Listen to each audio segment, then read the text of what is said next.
All right, so work causes an energy change. That's how they're related. And the equation for this is, ready? Wait for it. Work equals change in energy. I know. Again, the reason we're going so fast through these questions, even though this was like literally like 2 months of physics last year, is because when we're just looking at the main ideas themselves are not complex. When you do work, you get an energy change. Okay? So let's go ahead and let's solve this example problem. So a force of 150 newtons is applied to a 1.25 kilogram soccer ball that is initially at rest.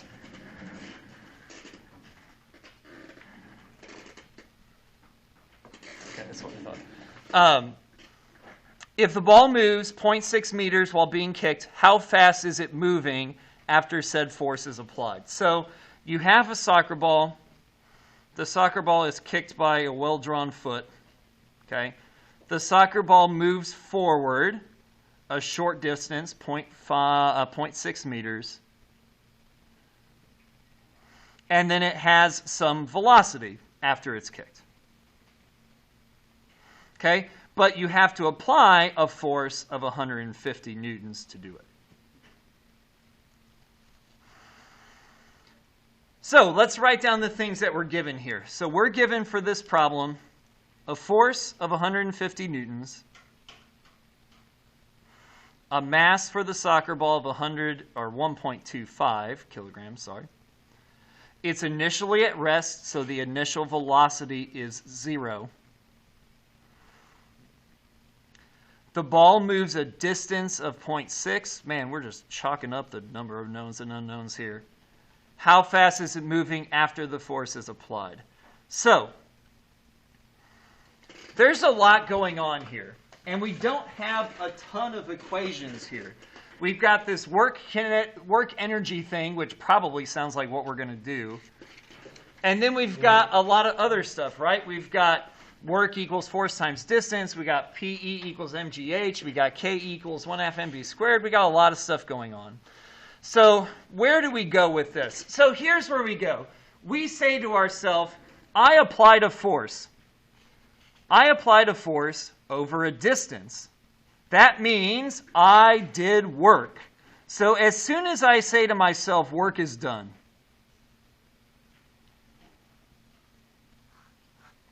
as soon as I say that to myself, I say, oh, work equals change in energy. Sweet. Now, it's either going to change potential or kinetic. It could change both. I'm not going to do that to you this year. You're welcome. Okay? It's either going to change potential or kinetic. So you ask yourself, is this changing potential or kinetic? Well, it's going from rest to some speed. We know that kinetic energy is motion energy, so we're changing kinetic energy. Okay, now I'm ready to do something here.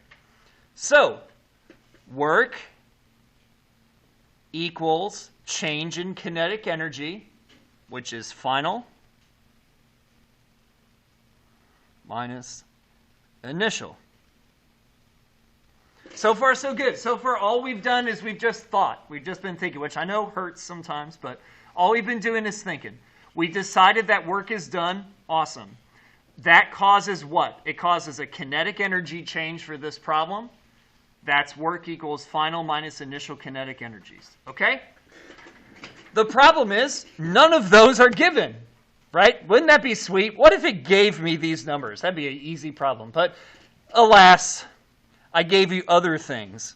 So what do we do with these other things? Well, work is force times distance. Kinetic energy is 1/2 mv squared. So the final kinetic energy is 1/2 mv final squared.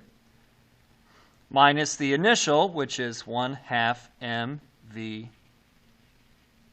initial squared. Now, I know that appeared out of nowhere really fast. But all I did is I used my definition for the equation in number 1 on the notes and said work is force times distance.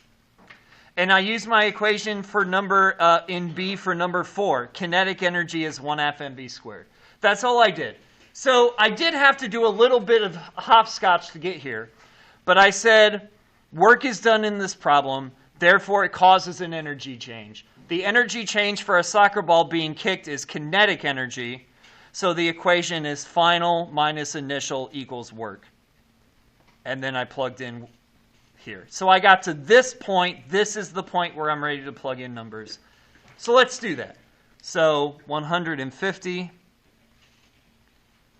times 0.6 equals 1/2 times 1.25 times V final squared. Since I don't know that number, I just leave it as VF. Minus 1/2 times 150. Oh, nope. Looked at the wrong number. 1.25, much better. Times the initial velocity, which it says it starts from rest, so 0 squared. Well, 0 squared is 0. 0 times 1.25 is 0, and 0 times 1/2 is 0. So this whole thing goes bye-bye to 0. Bye-bye. So 150 times 0.6, 90. 1/2 times 1.25 is what? 1 point.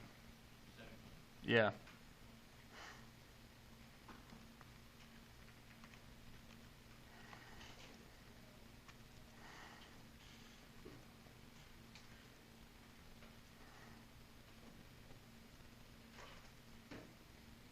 Divide both sides by 0.625.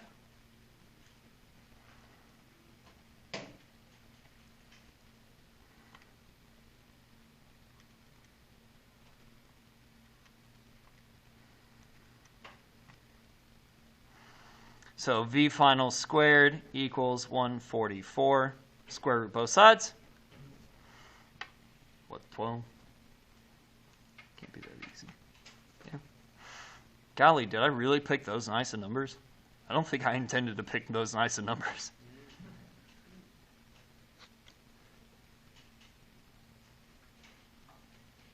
Huh, there you go.